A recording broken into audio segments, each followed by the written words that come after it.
मीरपुर नाम के शहर में तेजस अपनी पत्नी नीरू के साथ रहता था।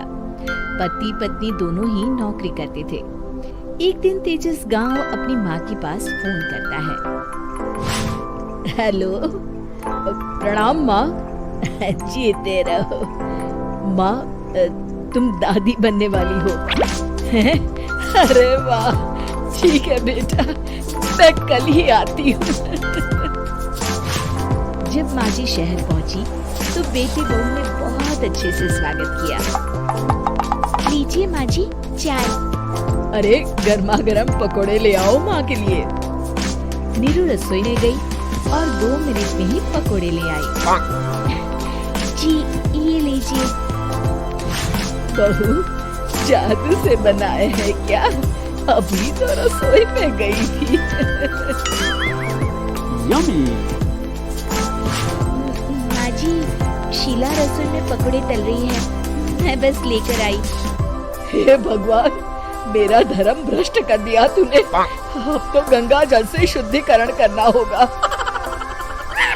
दूसरे दिन, माँ जी मैंने नाश्ता बना दिया है, ऑफिस जा रही हूँ। पर अभी तो घर का सारा काम पड़ा है। शीला आती ही होगी, झाड़ू पोछा बर्तन कपड़े वो सब कर लेगी। हमारे जमाने में घर का सारा काम हम ही करते थे। जी माँ जी, आप बहुत होशियार हैं। मैं घर ऑफिस दोनों नहीं संभाल पाती। तो जरूरत क्या है घर से बाहर जाकर चाकरी करने की? वैसे भी घर का काम खुद करने से घर में बरकत आती है, समझी? पर माँ जी। पर वर कुछ नहीं, इस महीने की पगार मिले फिर ऑफिस बंद। हाँ। रात को नीरू तेजस से कहती है, सुनिए जी, माँ जी बोल रही थी कि मैं नौकरी छोड़ दूँ। वैसे ठीक ही तो है, अभी तुम्हें आराम की जरूरत है। फिर भी आराम कहाँ, शीला को छुड़ाने के लिए बोल रही थी। तो अब 24 घंटे में इतना काम तो कर ही सकती हो।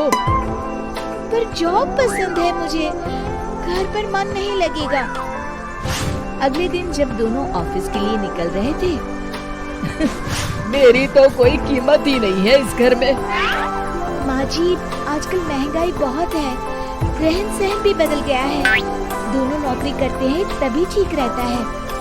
अच्छा, तू कहना क्या चाहती है? मेरा बेटा तुझे बिठा के खिला नहीं सकता? तू ही इस घर का खर्च चला रही है, हैं? नहीं माँ जी, मेरा वो मतलब नहीं था। मतलब खूब समझती हूँ, ये बाल धूप में सफेद नहीं किए मैंने। हाँ। अब तो ये रोज का काम हो गया है। तेजस भी रोज की झिकझिक से परेशान हो गया था। एक दिन उसने कहा, नीरू, वैसे भी तुम्हें मैटरनिटी लीव मिलने वाली है, तो अभी से ही छुट्टी ले लो। पर क्या, मेरी सैलरी अच्छी खासी है। आखिर नीरू ने रिजाइन कर दिया। जब बच्चा हुआ तो घर के सब बहुत खुश हुए। कुछ दिनों बाद तेजस फाइल देख रहा था। क्या हुआ तेजस, कुछ परेशान लग रहे हो? हाँ, वो हमारी जितनी सेविंग्स थी वो तो हॉस्पिटल में और छठी के फंक्शन में खत्म हो गई है नीरू। और अभी वैसे मंदी चल रही है तो मैं बोल रही थी कल मुन्ना को हेपेटाइटिस का टीका लगवाना है। नीरू, क्या पोस्टपोन नहीं कर सकते? नहीं जी, बिल्कुल नहीं। अब तेजस को समझ में आ रहा था कि उससे गलती हुई है। पैसों की कमी का असर घर के माहौल पर भी पड़ रहा था। अगले दिन, बेटा मेरा चश्मा और ये दवाइयाँ ले आना, पर्चा देते हुए माँ जी ने कहा। जी। तेजस, मुन्ना के लिए दूध का डिब्बा और डायपर भी ले आना, और ये किराने के सामान की लिस्ट है, इसे भी लाना है। तेजस गुस्से में लिस्ट मरोड़कर फेंकता है और चिल्लाता है, पैसे क्या पेड़ पर उगते हैं? ये ले आना, वो ले आना। अरे पर ये जरूरत का सामान ही है। वो गुस्से में बिना कुछ कहे ऑफिस चला गया। अरे अरे लंच तो ले जाइए। नीरू दौड़कर डिब्बा पकड़ाती है। एक दिन खाना खाने के बाद नीरू,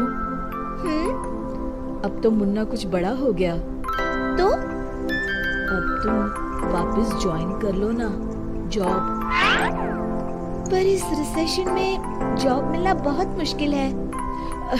ट्राई तो करो। फिर मुन्ना, माँ जी है ना, और एक फुल टाइम मेड भी लगा लेंगे। पर माँ जी, उन्हें तो पसंद नहीं। तभी माँ जी वहाँ आ जाती है और प्यार से नीरू के सर पर हाथ फेरते हुए बोलती है, अब मेरी समझ में आ गया वो पहले के और अब के समय में अंतर है। तुम काम शुरू करो, मुन्ना की जिम्मेदारी मेरी। मेरी प्यारी माँ जी। ये कहकर नीरू उनके गले लग गई। शिक्षा, परिवर्तन संसार का नियम है, हमें भी समय के साथ चलना चाहिए। उम्मीद है कि अगर आपको ये कहानी पसंद आई है तो प्लीज़ चैनल को लाइक करें, सब्सक्राइब करें और शेयर तो बिल्कुल करें। शेयर करना बिल्कुल मत भूलिएगा। मिलते हैं नेक्स्ट स्टोरी के साथ। Bye bye.